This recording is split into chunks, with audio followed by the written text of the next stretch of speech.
Para entender a Jeffrey Epstein, hay que olvidarse de la idea de que era un simple financista. Él fue, en realidad, el arquitecto de una red increíblemente sofisticada y, sobre todo, oculta. Una red de poder y abuso que operó durante décadas a la vista de todos, protegida por conexiones que llegaban a lo más alto de la sociedad. Y aquí viene la gran pregunta. ¿Cómo se expone una red que fue diseñada, precisamente, para ser invisible? Para entender cómo funcionaba, no podemos ver esto como una simple historia de crímenes. Tenemos que tratarlo como lo que era, un sistema. Por eso, en este análisis, vamos a ejecutar un escaneo de red investigativo para mapear cada uno de sus componentes y, claro, descubrir sus vulnerabilidades. A ver, ¿qué es exactamente un escaneo de red en este contexto? Bueno, piénsenlo así. Es una técnica que nos permite descubrir la estructura de un sistema y sus puntos más débiles. Usaremos esta metáfora para deconstruir pieza por pieza la compleja y secreta operación de Epstein. Bueno, todo escaneo tiene que empezar por algún lado, ¿no? Y el nuestro comienza lógicamente en el nodo central. En el arquitecto de toda esta telaraña, Jeffrey Epstein. Un hombre cuya carrera entera se construyó sobre un engaño magistral. Su historia de éxito es en realidad una historia de engaños, uno tras otro.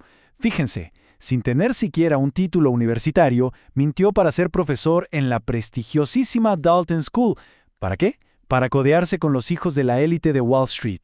De ahí saltó a Bear Stearns, donde se vendía como el solucionador de problemas para clientes misteriosos. Y finalmente fundó su propia firma, que en realidad no era más que una fachada que se sostenía con una única fuente de capital, Leslie Wexner, el multimillonario detrás de Victoria's Secret.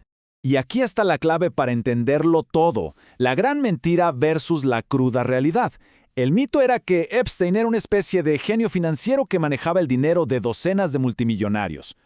Pero la realidad era mucho más simple y siniestra. Era un parásito con control total sobre la fortuna de una sola persona, lo que le daba una chequera prácticamente ilimitada para construir su verdadera operación. Ok, ya identificamos al cerebro de la operación. Ahora, nuestro escaneo avanza. Vamos a mapear la infraestructura, lo que llamaríamos los puertos abiertos de la operación. Es decir, todos los sistemas y la logística que permitieron que esta red de abuso funcionara y creciera. Y esta arquitectura del abuso era sorprendentemente metódica. Tenía 4 piezas fundamentales. La reclutadora, Ghislaine Maxwell, su llave de acceso a la alta sociedad. El sistema de transporte, su jet privado que fue apodado el Lolita Express. El servidor central, la isla privada Little St. James. Y por supuesto, el mecanismo de control, cámaras de vigilancia secretas por todas partes, la herramienta perfecta para el chantaje. Pero ¿cómo conseguían a las víctimas? Aquí es donde el sistema se vuelve realmente perverso. Era una pirámide, un esquema Ponzi de abuso. Paso 1. Maxwell localiza y atrae a una menor con ofertas de dinero o ayuda. Paso 2. La víctima era llevada a la red, abusada y aislada. Y el paso 3, el más retorcido. Se le pagaba a esa misma víctima para que reclutara a sus propias amigas, haciendo que la red creciera sola y convirtiendo a las víctimas en cómplices. Ahora que entendemos la maquinaria, el escaneo detecta a quienes la usaban, los servicios que corrían en esta red, o sea, los usuarios. Estamos hablando de los poderosos asociados y clientes que aparecen en la infame agenda de contactos de Epstein. Y cuando miramos la famosa libreta negra de Epstein, los nombres son de no creer. Estamos hablando de la élite mundial. Bill Clinton, que voló en su jet al menos 26 veces. El príncipe Andrés, quien tuvo que pagar millones para evitar un juicio por abuso sexual. Donald Trump, quien fue su socio en los años 90. E incluso Bill Gates, que se reunió con él varias veces, aún después de que Epstein ya había sido condenado como delincuente sexual. Y si quedaba alguna duda del tipo de ambiente que se manejaba, solo hay que escuchar esta cita de Donald Trump del 2002. Un tipo genial, muy divertido.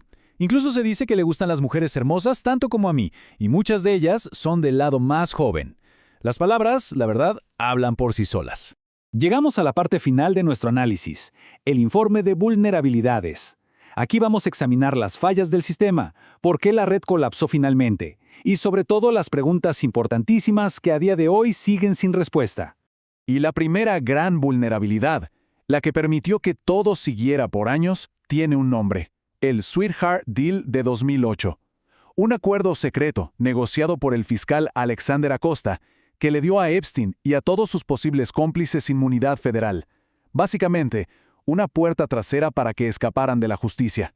Y el resultado de ese acuerdo fue, bueno, es casi una burla. 13 meses, solo 13 meses de sentencia en una cárcel privada. Y por si fuera poco, con un permiso para salir a trabajar 12 horas al día, 6 días a la semana. Eso, en la práctica, no fue un castigo. Pero claro, la verdad no se puede ocultar para siempre. Gracias a la presión pública y al trabajo de periodistas, el caso se reabrió. En 2019 arrestaron a Epstein de nuevo, esta vez con cargos federales de tráfico sexual. Se le negó la fianza. Solo un mes después apareció muerto en su celda.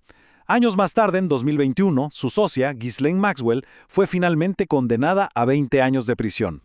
Pero su muerte, lejos de cerrar el caso, abrió un mar de dudas. Pensemos en esto. Los 2 guardias que debían vigilarlo se quedaron dormidos.